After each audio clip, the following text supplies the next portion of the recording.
Red 2, move left flank. Copy that, Red Leader.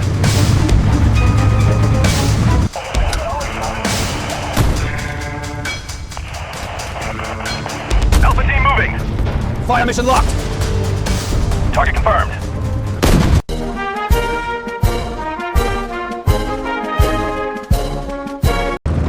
Sie waren nie allein.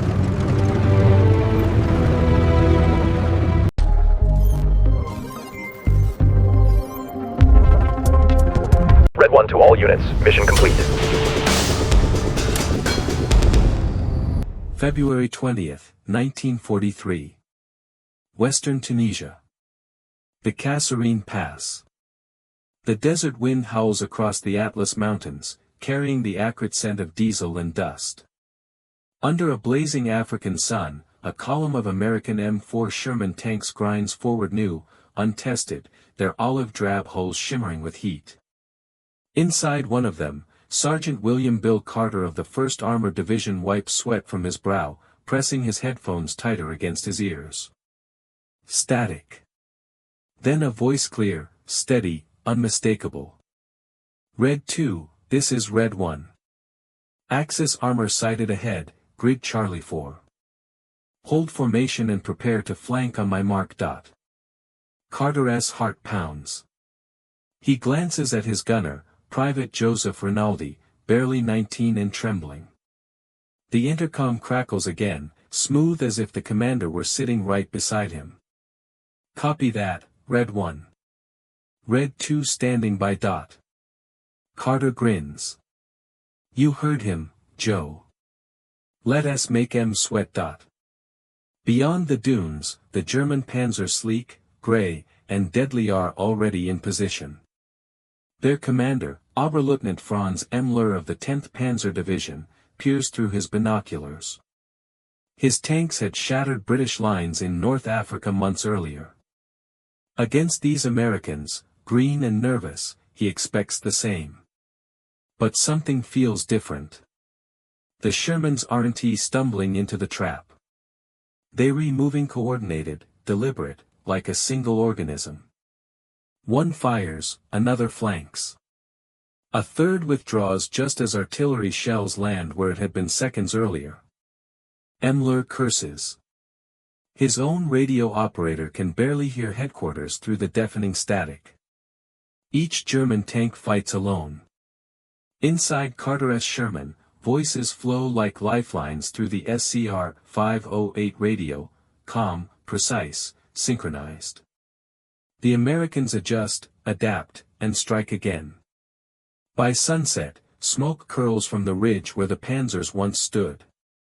The battlefield is littered with scorched steel, blackened tracks, and silence broken only by the hum of U.S. tank engines regrouping. Carter doesn't yet realize it, but what just happened wasn't luck. It was communication, an invisible thread binding men and machines into something greater than themselves. The lesson would echo across every front from Tunisia to Normandy. The side that talks together, wins together. As the stars rise over the desert, a new kind of warfare is born, one carried not by armor or guns, but by voices carried through the static, across the airwaves of war.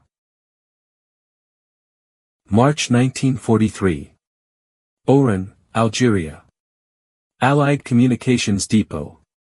Rows of wooden crates stretch to the horizon, each stamped in black ink, Signal Corps U.S. Army SCR-508. Inside every box lies a secret that would quietly rewrite the art of war. Captain Thomas J. Holloway, a former Bell Laboratories engineer turned Signal Corps officer, wipes grease from his hands as he oversees a team of mechanics wiring the radio sets into the turret walls of Sherman tanks.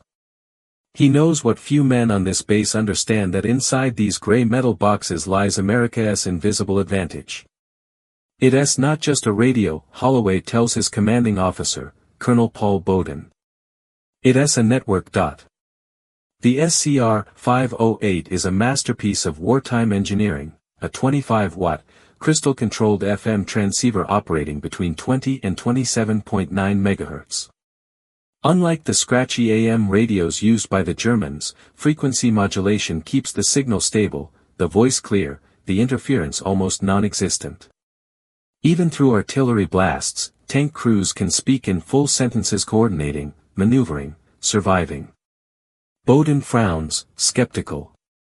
Yuri telling me this little box can win a war. Holloway smiles. Sir, I am saying it let us fight together. That's how you win. Meanwhile, on the other side of the Mediterranean, in a dusty repair yard outside Sfax, Tunisia, German radio technician Unteroffizier Kurt Bauer kneels beside a Panzer IV. He twists the dial on a Fug 5 set a 10-watt AM radio notorious for its short range and fragile tuning.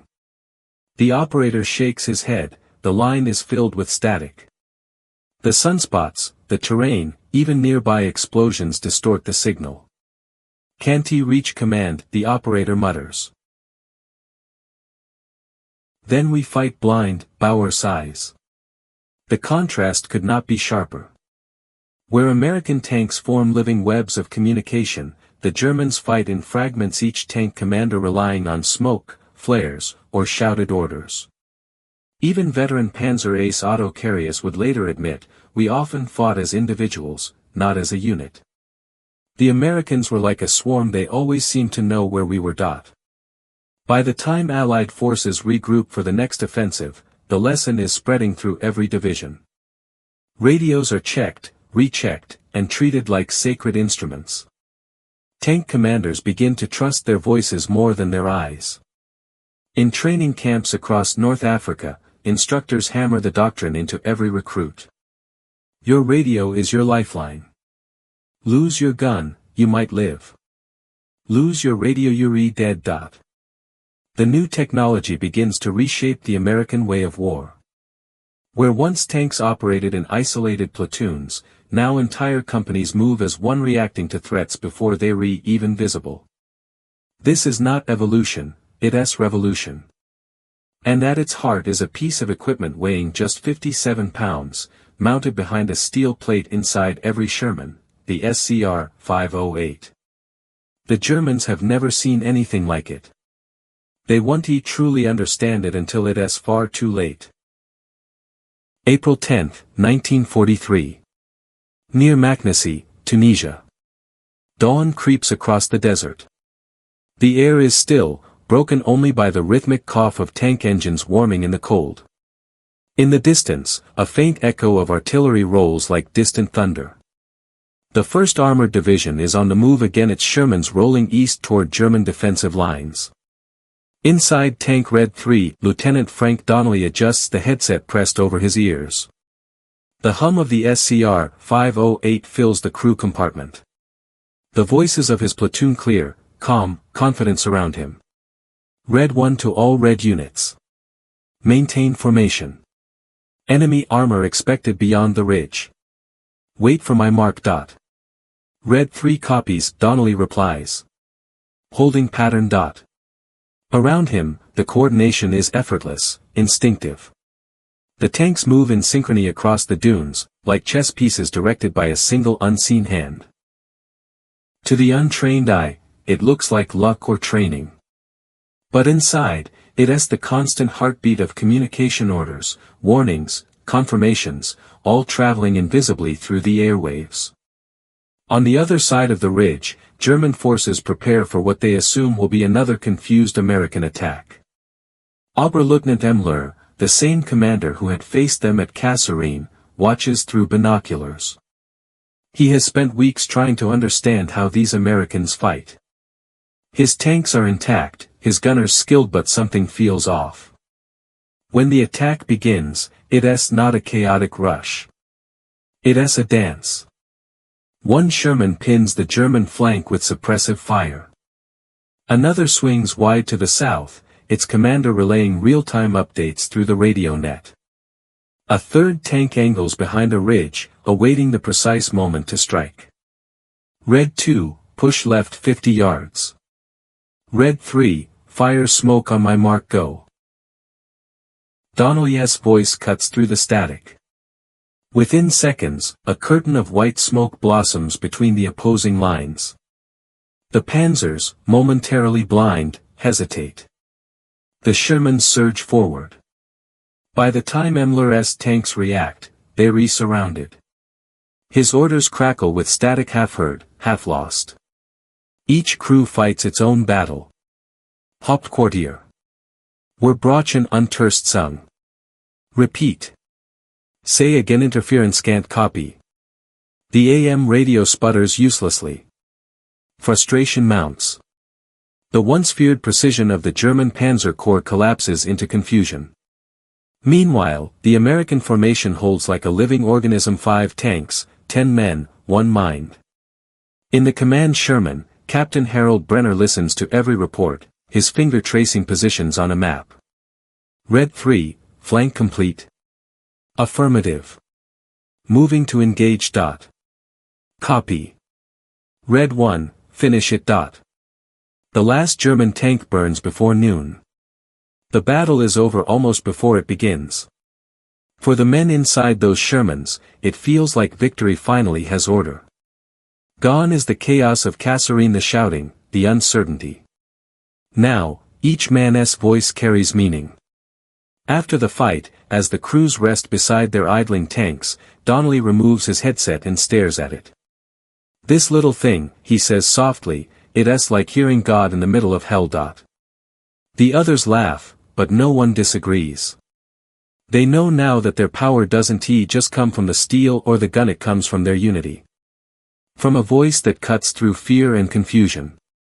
And across the sea, in Berlin, reports begin to trickle into the German high command, rumors that the Americans are using new communication devices allowing entire units to coordinate as one. The generals dismiss it as exaggeration. They won't for long. Because what started as a whisper in North Africa is about to become a roar in Europe. June 6, 1944. Normandy, France. D-Day. The first light of dawn breaks over the beaches of northern France.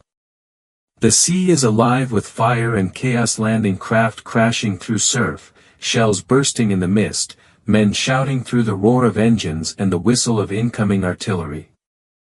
Beyond the sand and smoke, aboard an M4 Sherman codenamed Helles Echo, Lieutenant Frank Donnelly is back in command, older, hardened, and carrying the lessons of North Africa deep in his bones.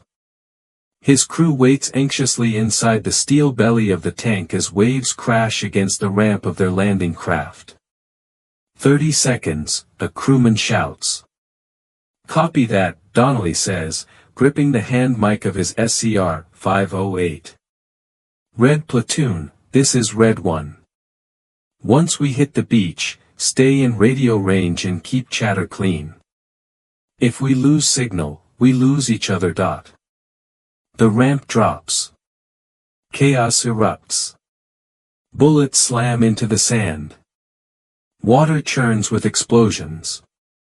But through the deafening noise, a voice cuts through Donnelly's headphones, clear, sharp, commanding. Red 1, this is Red 2, weary through the surf.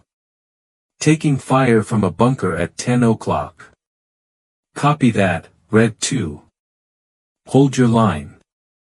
Red 3, swing left, take out that gun nest. The Shermans grind forward through the surf, engines screaming, treads clawing at wet sand. Men cheer as the tanks break onto solid ground, their 75mm guns thundering in reply. The air is thick with smoke and fear, but the radio net hums with precision. Every tank, every platoon, every movement tied together by invisible threads of sound. Up the beach, General Omar Bradley's command post hums with the same rhythm. Operators hunch over radio sets, relaying coded messages to armored units across the landing zones. It's the heartbeat of the invasion, the greatest coordination of men and machines the world has ever seen. Meanwhile, on the German side, confusion reigns. Field Marshal Erwin Rommel, away in Germany for his wife's birthday, has left orders for constant communication, but the German radio network is collapsing. Panzer divisions can't reach command. Interference and jamming choke the AM frequencies. Orders arrive hours too late. At Omaha Beach, the American advance teeters on the edge of disaster. Infantry pinned down, artillery fire relentless. But one voice on the radio changes everything. Red 1 to all units, target those cliffs at grid Delta 2. Fire on my mark. Copy. Ready. Firing. A coordinated volley from 6 Shermans obliterates the German gun position.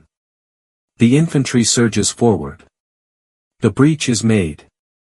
What the Germans can't see and can't comprehend is that every move is choreographed through FM radio. The clarity, the instant coordination, the ability to adapt in seconds, it is a kind of warfare they've never faced.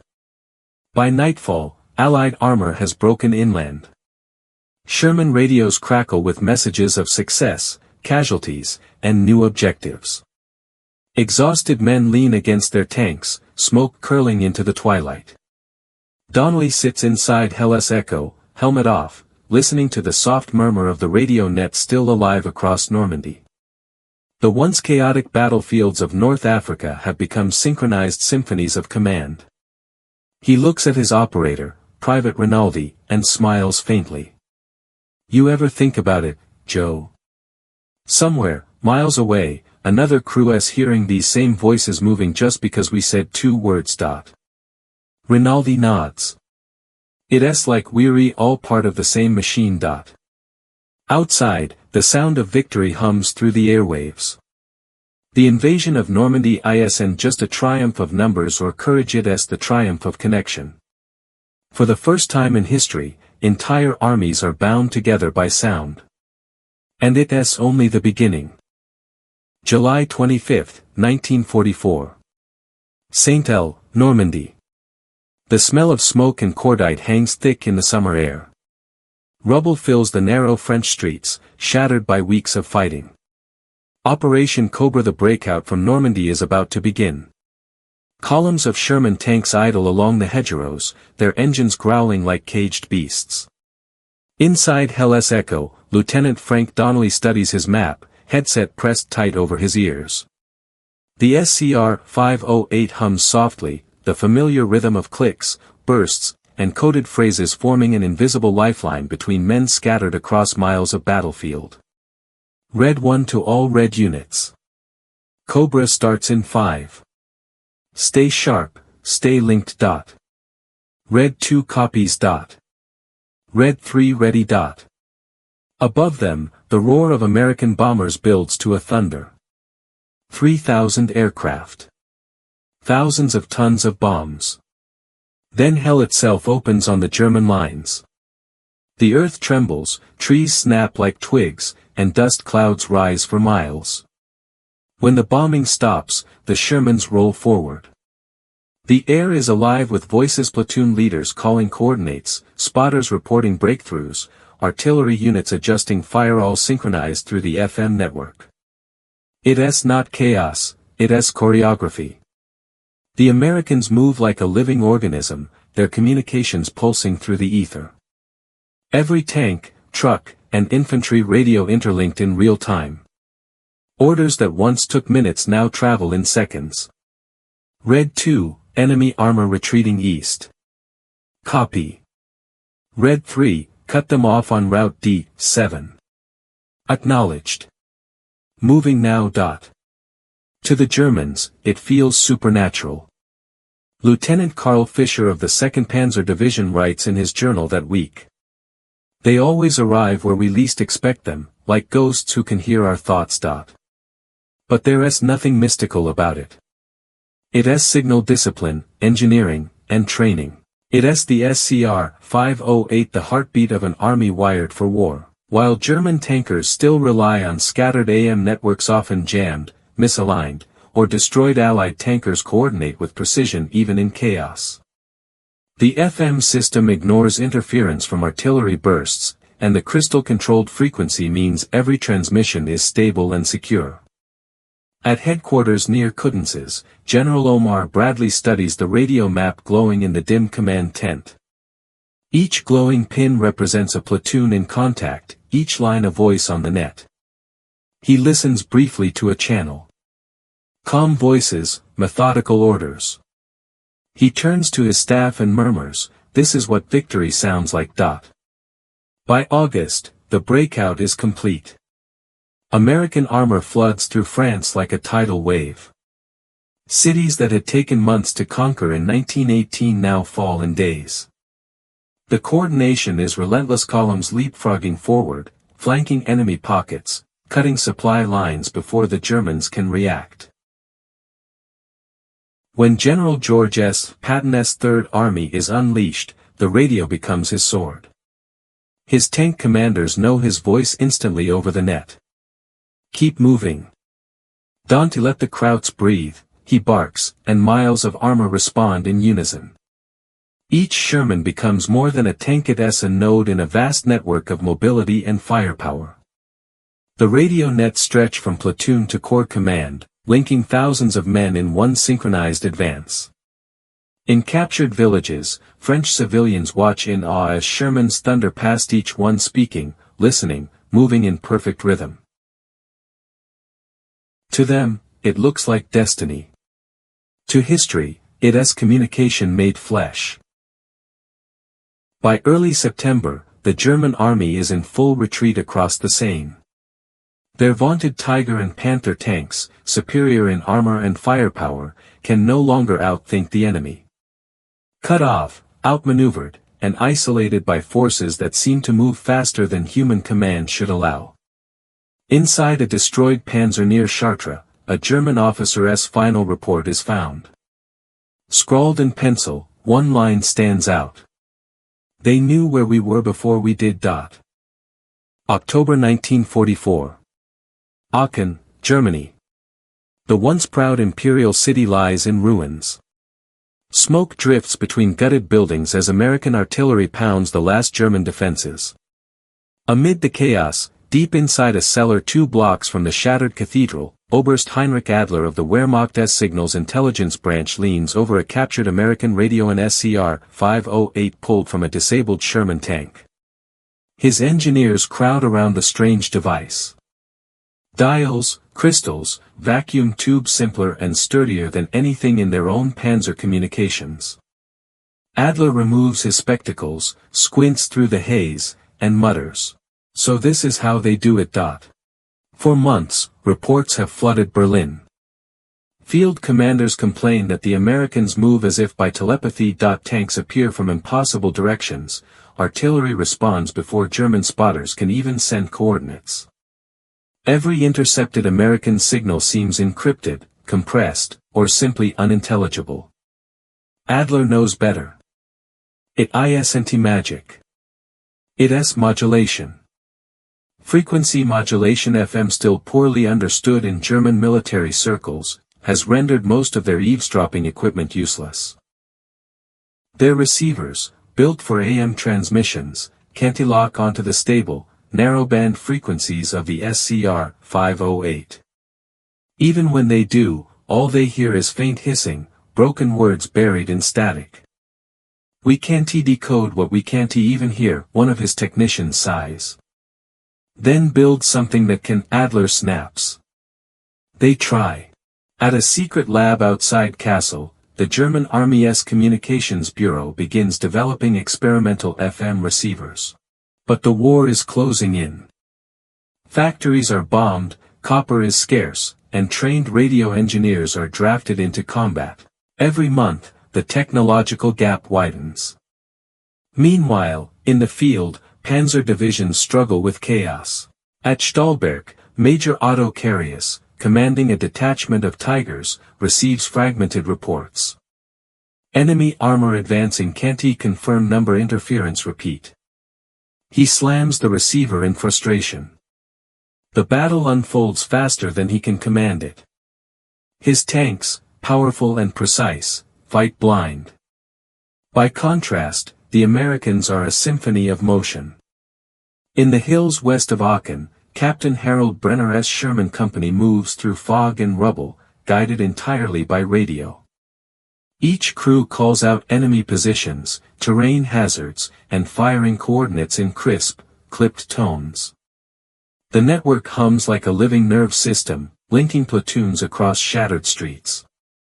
Red 1, contact at the crossroads. Copy. Red 2, flank left. Red 3, suppress. Moments later, a German Tiger rolls into view, massive, terrifying. But before it can fire, it's hit from two sides at once. Smoke blooms, steel tears, and the monster collapses in flames.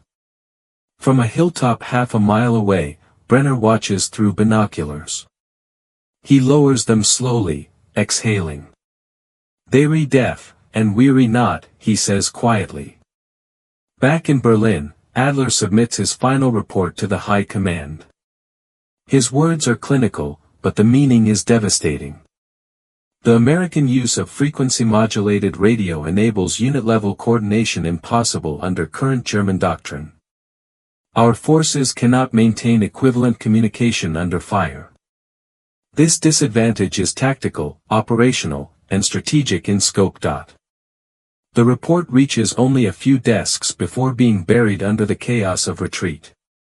Yet its warning is clear: Germany has lost not just the air, the ground, or the seas, but the unseen battlefield of communication. And as Allied forces surge toward the Rhine, the voice of victory rides not on armor, but on invisible waves that never sleep. March 23, 1945. Remagen, Germany. Rain falls in sheets across the Rhine Valley, turning the fields into rivers of mud.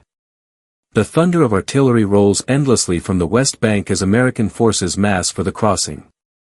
Floodlights sweep the riverbanks. Engines growl. Somewhere in the darkness, an invisible chorus of voices murmurs through static, the lifeblood of an army about to breach the last natural barrier to Hitler's heartland. Inside Hell's echo, Lieutenant Frank Donnelly rubs his eyes, exhausted but resolute. His Sherman is one of hundreds lined up for the assault.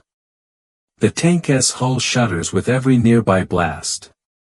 But in his ears, through the SCR-508 headset, the chaos becomes pattern, a tapestry of sounds stitched with calm, purposeful voices.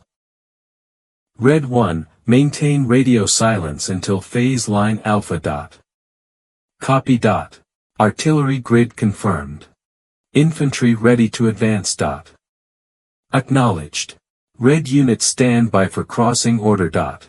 The Rhine is swollen and angry, its black waters reflecting the flashes of explosions.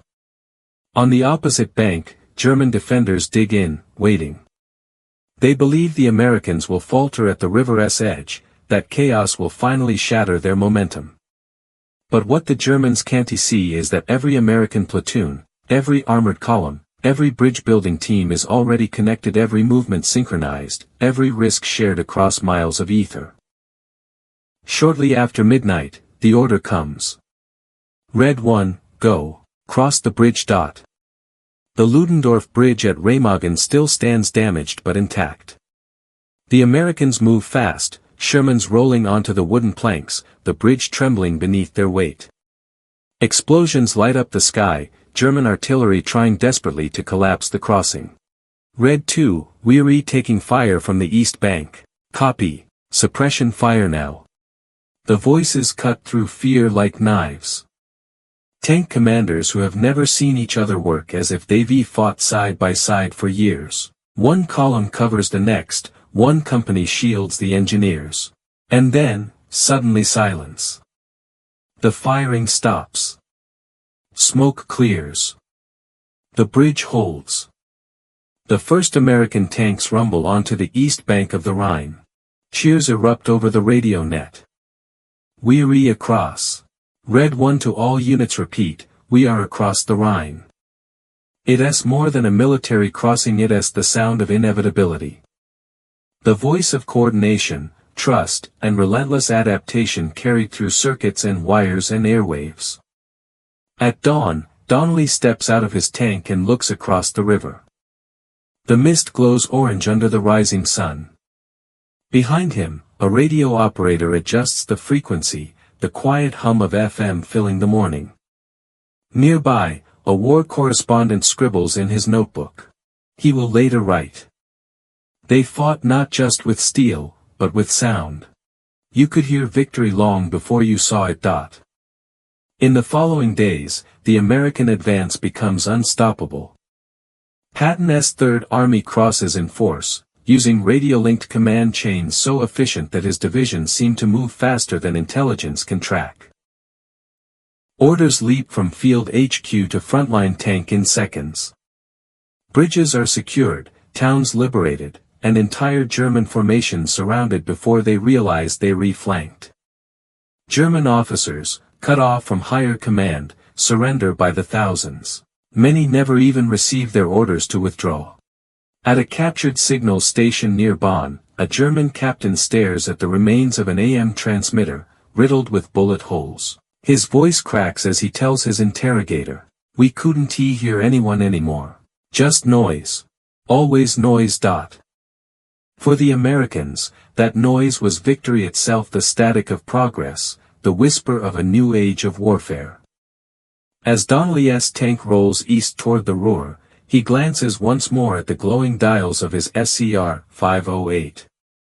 The radio hums quietly, alive with the faint chatter of 100 unseen allies.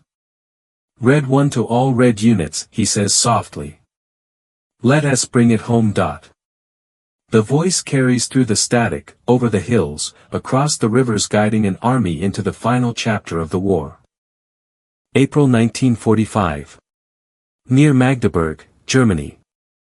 The war is almost over, though no one on the front dares to believe it yet. The land is gray and silent, burned by months of battle. Smoke drifts from distant towns, and the thunder of artillery now echoes more faintly like the heartbeat of a dying giant. In a field marked by shattered birch trees, Lieutenant Frank Donnelly's Sherman tank idles quietly. His crew listens to the low hum of the SCR-508. The airwaves, once alive with urgent commands and frantic reports, now carry something different: calmness. Red 1, this is HQ, cease advance.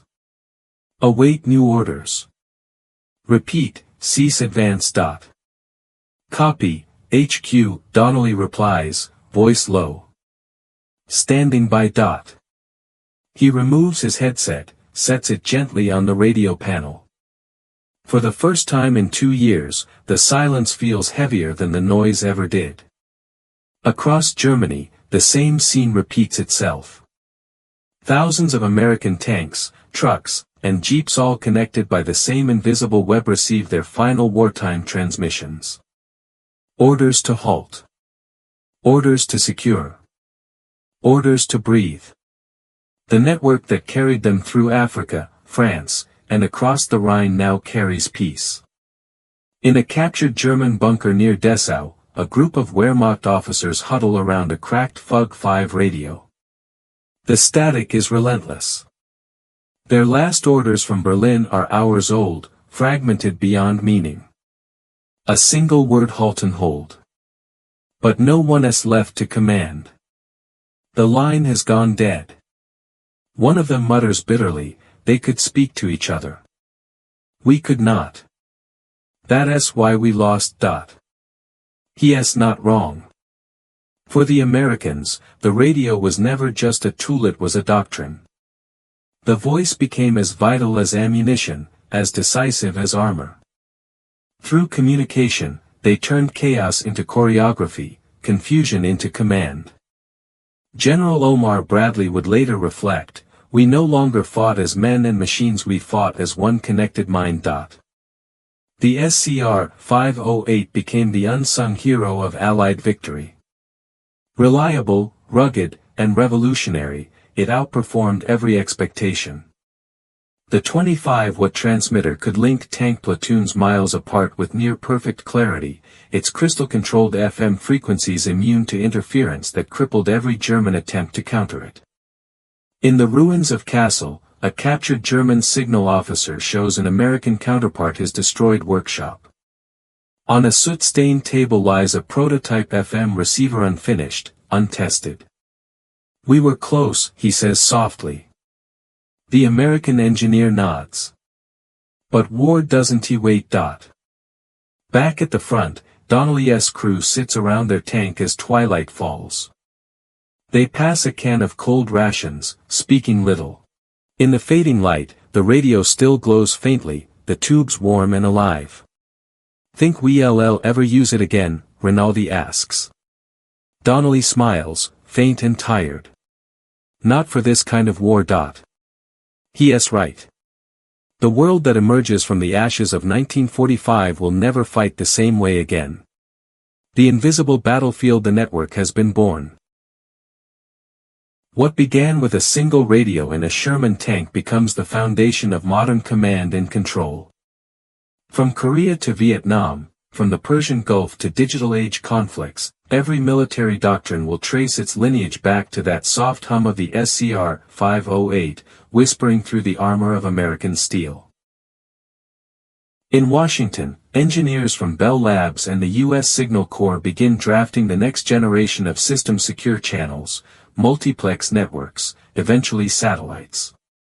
The philosophy remains the same: connection wins wars. And somewhere in a military depot in France, Hell's Echo sits in silence, its paint scarred, its turret frozen. Inside, the old radio still hums faintly when powered, its tubes glowing like ghosts.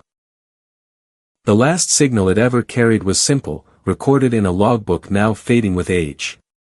Red 1 to all units, mission complete. The war is over. The static fades. The voice disappears. But the frequency, the idea, never dies. Because victory, they learned, was never just about who fired first. It was about who spoke first and who could still hear the answer.